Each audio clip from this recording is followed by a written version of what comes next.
정책과제, 총괄 정책과제라는 굉장히 있죠. 한국인 지역 남북 경영 및 대양 교류 거점 도시 시장과 대양 교류를 전략과제를 통한 한반도 해양 교류 및 평화 연계 트윈 프로젝트 이걸 제안하겠다는 것입니다. 뭐 내용이 제목이 너무 길어서 정말 뭐 주관하실 수 있는데 그냥 이렇게 이해하시면 됩니다. 이게 제 소개를 지나가고요. 저희 이제 한동해 포럼의 취지도 이미 말씀드렸잖아요. 이제 대륙 세력과 해양 세력을 꺾어서 새로운 반도 세력으로 유라시아까지 가겠다. 새로운 21세기 지중해를 만들겠다. 저희 포럼의 로고가 시베리아 철도, 육상 실크로드, 해상 실크로드를 상징하는 이 세 불살을 타고 남북 경협과 평화 경제, 상생 통일의 길을 가겠다. 이게 지금 저희 포럼의 취지와 그런 목표를 로고로 나타낸 것입니다. 이 총괄 정책과제라는 것은 뭔가 앞으로 이제 여러분들이 나오셔서 여러 가지 정책 제안을 하실 텐데 제 역할은 그것을 전부 다 엮어서 오늘 뭐 주제화하신 것까지 포함해서요 하나의 큰 스토리로 스토리텔링을 한번 해보겠다 그런 이야기입니다. 그걸 이제 그 역할을 제가 맡았다. 좀 깨졌네요. 목차로 오늘 바다 이야기 조금 하고 철강 이야기 그리고 생태 이야기 이렇게 진행을 하도록 하겠습니다. 최근에 바다 인류라는 그런 책이 나왔었는데요. 아까 말씀드린 것처럼 바다를 정복한 나라가 세계를 갔습니다. 이 지중해의 작은 반도 국가였던 로마가 이제 그 당시 서부 세계를 제패했던 것처럼 폰토스가 바다라는 뜻이고 라틴어로 넘어가면 다리라는 뜻이 된다고 말씀드렸죠. 그런 사실 우리나라가 과거에 정말 대상 국가였던 때가 있었습니다. 발해와 통일신라 시대에는 신라가 만들고 해서 활발한 그 해상무역을 일본 그다음에 당나라 이렇게 해가지고 해왔습니다. 해상 국가였고 그것이 이제 발전해서 장보고의 그 시대에는 이제 그 당시에 이제 장보고의 청해진 유명하지 않습니까? 청해진을 통해서 우리나라를 둘러싸고 이 동해를 교류의 바다로 만들었다. 정말 해양 물류 강국이었다는 것이죠. 이런 나라에 우리가 살았었는데 그것이 고려 시대까지 이어집니다. 그래서 경남도 송나라 시대 대성무역하고 개성상인이 그 당시에도 유명해지지 않습니까? 그 당시에 일본이나 송나라뿐만 아니라 베트남, 인도, 그 아라비아까지 해상 무역을 하던 그런 나라에 우리가 살고 있었는데 이게 이제 조선 시대에 넘어와서 이게 이제 꺾이게 됩니다. 바다를 버린 조선 이렇게 저는 표현하는데 이것은 이제 그 당시에 조선을 휘어잡고 있었던 성리학적 지배구조 때문이었다 저는 그렇게 생각해요. 그 당시 이제 태종이 들어서 대금 정책을 실시하는데 그러니까 바다로 나가는 것을 이제 막아버리는 거죠. 그래서 섬에 있는 살던 사람들을 육지로 끌어들이는 공도 정책을 실시합니다. 섬을 텅 비게 만드는 울릉도에 살던 사람을 다 육지로 끌어들이다 보니까 울릉도가 이제 빈 섬이 되니까 이제 일본 사람들이 처음 들어와가지고 그렇게 되는 거죠.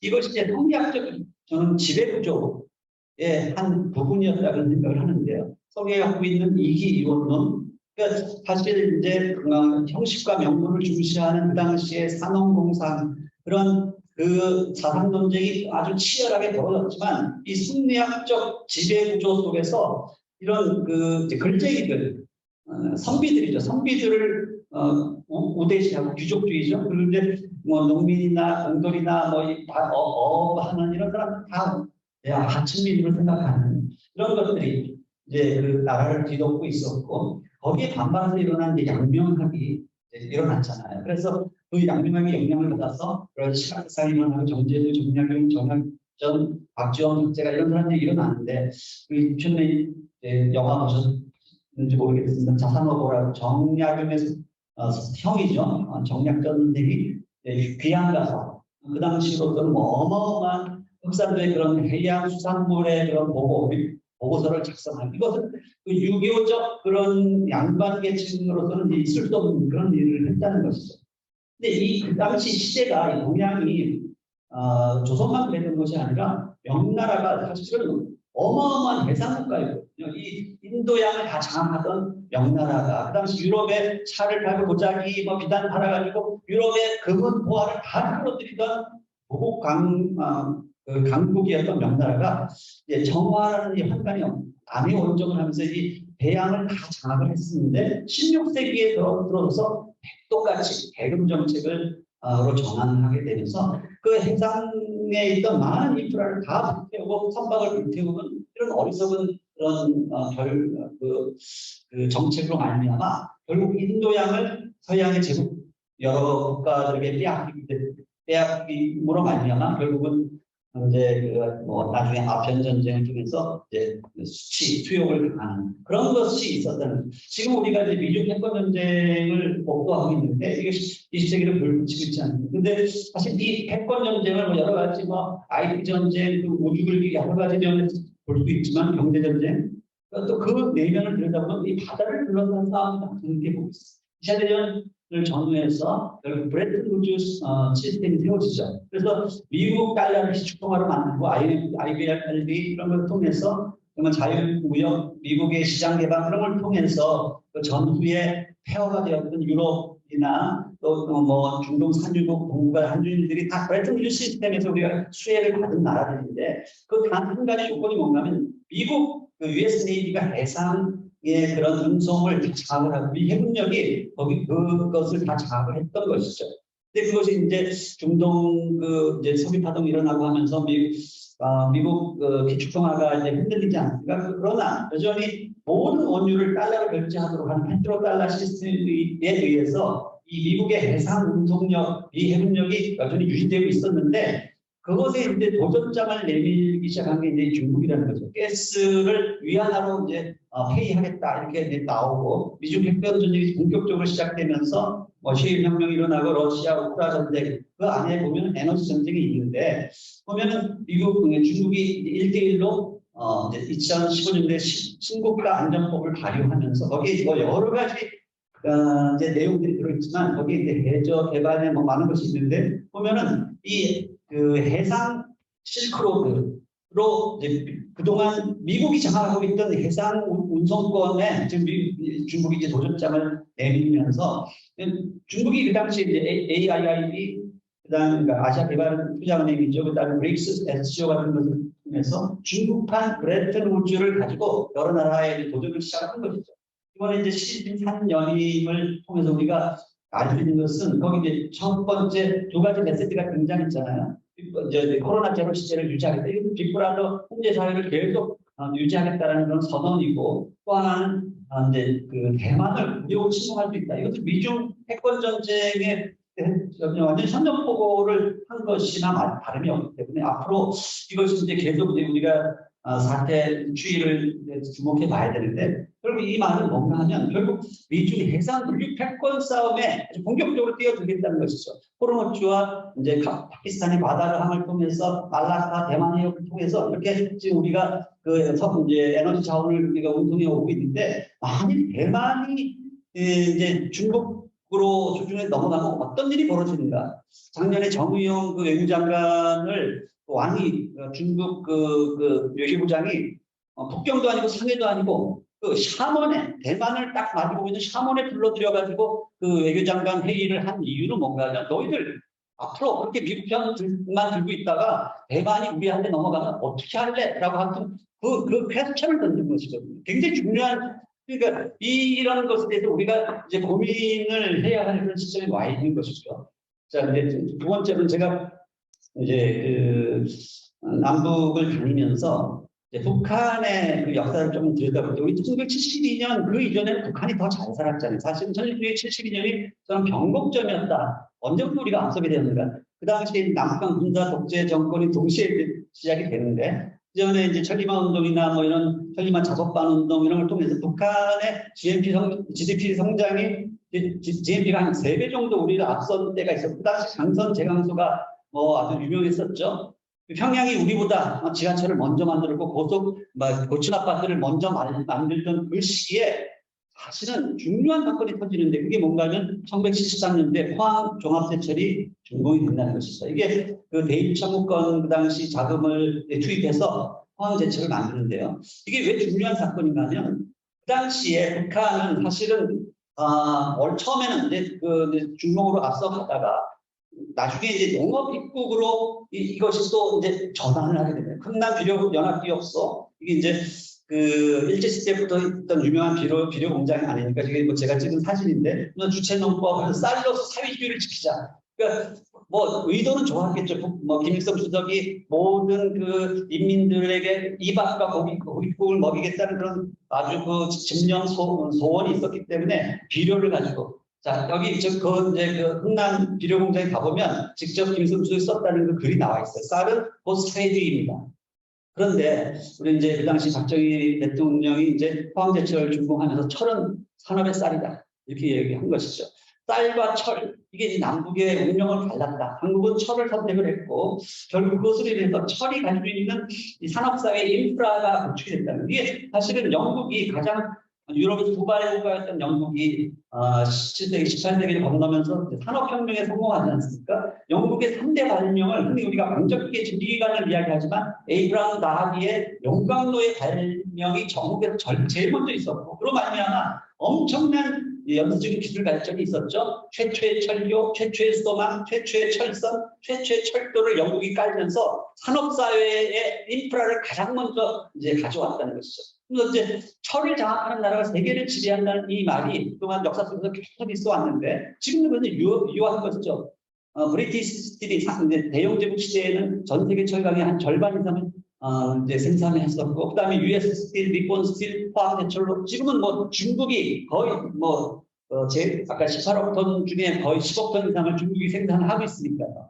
그만큼 이 철의 움직임이 어디로 가고 있는가 이것이 굉장히 중요한데, 그 당시 이제 LD 기술이라는 것은 화학제철이라든지 꽃을 피우게 되면서 우리가 정말 그 당시에 그 중동 건설 붐이 일어나면서 거기 시기가 딱 맞아서 엄청난 그 이제 철강제를 생산하고 그것이 우리나라 산업화와 이제 우리나라가 이제 입국하는데 제철 입국으로 기초를 놓았다 그렇게 볼 수 있어요. 지금도 우리가 세계 5위, 6위의 그런 제철 국가로서 지금 그 위치를 차지하고 있는 것이죠. 그것이 우리나라의 경제를 이끌어온 아주 근간이 되었다 생각합니다. 근데 자 지금 이제 또 새로운 시대 챕터로 들어가고 있는 게 포스트 코로나 시대, 생태 환경이 지배하는 세상이 오고 있다는 것을 자연의 반격이 시작됐고 이게 화석 인류를 그동안 마음껏 쓰던 우리 인류가 그동안 산업혁명을 거치면서 고체 에너지에서 액체 에너지, 기체 에너지로 넘어가는 이 과정 속에서 이제 엄청난 문제, CO2 배출 문제가 나타나는 것이죠. 그래서 이것을 어떻게 극복할 것인가, 그걸 가지고 우리 전 인류가 지금 고민하고 있고 2050년 탄소 중립이라는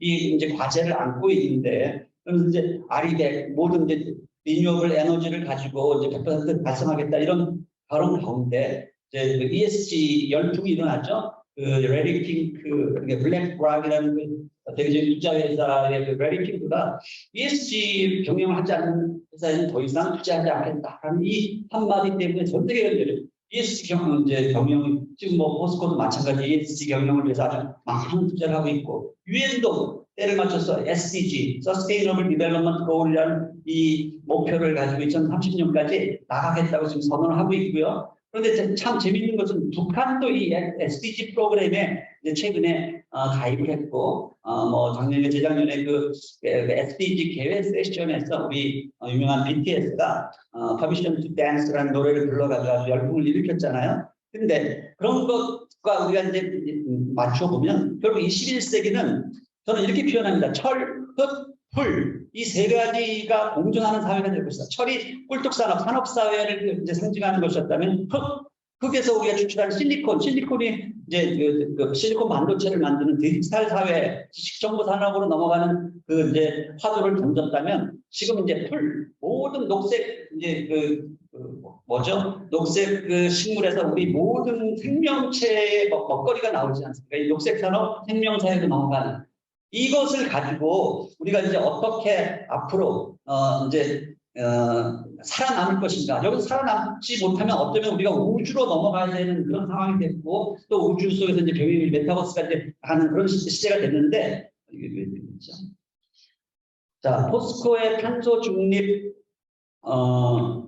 목표 역시 2050년까지 이제 그 탄소 제로 시대를 만들겠다. 그런 목표를 가지고 지금 진행을 하고 있는 거죠. 아까 말씀하신 것처럼 이 우리 남북한 철강 자원 에너지 공동체를 구성하기 위해서 지금 북한에 있는 엄청난 자원, 히토리우, 이제 자동차 배터리에 들어가는 하는 그 히토리우 그런 자원을 포함해서 철강, 아시아 최대 철강 산지죠, 부산이 있는 것이죠. 그래서 우리가 이제 그동안에 용광로, 고로라고 부르는 용광로에서 파이닉스를 거쳐서 이제 하이렉스 시대로 들어가고 있다. 그것은 뭔가 하면 이제 그 코쿠스라고 우리가 흔히 이야기하는 석탄 연료 시대에서 이제 수소 연료 시대로 이 철을 만들어내는 그런 곳으로 넘어가기를 원하는 것이죠.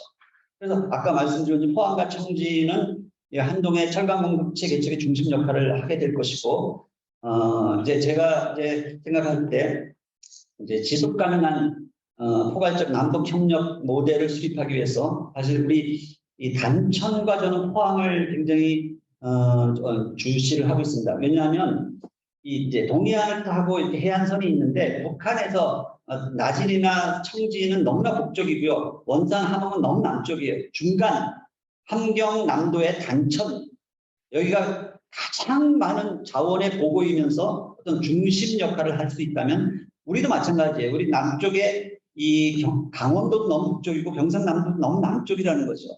이 중심축을 잡아야 되는데 그것이 이제 포항이 될 수 있다. 그래서 사실 그 단천에서 청진으로 넘어가는, 그리고 이제 무산으로 넘어가는 이런 그 남북 동해안 거점 도시를 선정하고 녹색 산업 클러스터를 개발해서 우리가 나가자. 그래서 그린 철강 에너지 도시 클러스터를 만들자, 그런 생각을 하고 있는 것이고요. 그래서 이제 저희가 이제 이런 꿈을 꾸는 것입니다. 포항과 단천에 이런 쌍둥이 빌딩을 짓고 이제 그것이 해양 물류 교류 협력센터, 거기서 모든 연구와 정책 수립을 할 수 있는 싱크탱크 역할을 할 수 있도록 하자. 미래지향적인 그런 것들을 우리가 이제 그린 기후변화 탈탄소 시대에 맞춰서 한번 해보자는 거죠. 그래서 여기서 어떤 일을 할 것인가 보면은 이제 이 건물을 먼저 짓고 친환경 철강 도시 클러스터, 메갈로폴리스라고 하죠. 이것을 건설하고 자원에너지 광산개발 친환경 에너지 거점 도시 건설하고 스마트 시티 친환경 배후단지 건설하고 그린 모빌리티, 요번에 이제 그 포스코 인터내셔널이 이제 하이퍼로 에 뛰어들었잖아요. 그래서 크루즈도 그냥 옛날 고전적인 크루즈가 아니라 스마트 크루즈가 돼야 됩니다. 완전히 메타버스 산업, 메타버스 관광, 교육, 의료, 게임, 스마트 농축 산업, 물류 해가지고 우리가 이제 남북을 이루면 중국, 러시아 물류까지 다 이제 연결할 수 있고, 산림 녹지 산업, 탄소 포집, 그린 수소 저장 기술, 그다음에 해양 생태 환경 과학 연구, 해양 침식, 해양 쓰레기 문제, 생물 다양성 문제, 그리고 학술 문화 교류, 스포츠, 우리 포항 스틸러스 있는데 우리가 나중에 빈책 스틸러스 만들자는 거예요. 그래가지고 같이 이제 남북한 우리 축구도 같이 하고 스크린 교류하고 천리마, 우리는 새마을 운동이었지만 저쪽은 천리마 운동이거든요. 천리마 새마을 협동조합 만들자는 거죠. 공공토지 임대 사회적 경제 연구 우리 같이 해가지고 이런 어마어마한 좀 그림을 좀 한번 그려보자. 그것을 할 수 있는 거점 도시와 거점 센터를 만들자. 이게 제 꿈입니다. 근데 이것을 이제 꿈꾸기 시작했는데 한번 10년 정도 한번 이제 밀고 나가볼 생각입니다. 뭐 어떻게 되는지 같이 한번 해보시고요. 통일한국의 스택은 헤아릴 수 없는 많은 메리트이 있는 거잖아요. 정말 이것을 지금 우리가 통일 교육을 제대로 못 시켜서 통일되면 우리가 손해날 거라고 생각하는데 젊은 이제 세대들이 더 그렇게 생각해요. 통일한국의 어마어마한 그런 앞으로 미래 비전이 있다는 걸 가르쳐야 되고, 제가 북한의 10대 관광지를 다 가보았거든요. 근데 그중에서 6개가 이 동해안에 있어요. 동해안. 엄청난 관광의 그런 이제 보고가 있고, 동해안 국제 관광 도시가 그 포스코 하이퍼루프 프로젝트로 이제 앞으로 만들 그런 시대가 올 것이다. 그런 생각을 하고요. 원산, 금강산 관광특구 이렇게 만들고, 아까 우리 김 교수님 말씀하셨지만 울릉도 독도에서 남북한 쌍방향 관광 시대를 열자. 우리가 왜 금강산만 갑니까? 북한 사람들 울릉도 독도로 너무너무 오고 싶어 하거든요. 북한 사람들이 울릉도 독도에 대한 엄청난 관심이 있어요.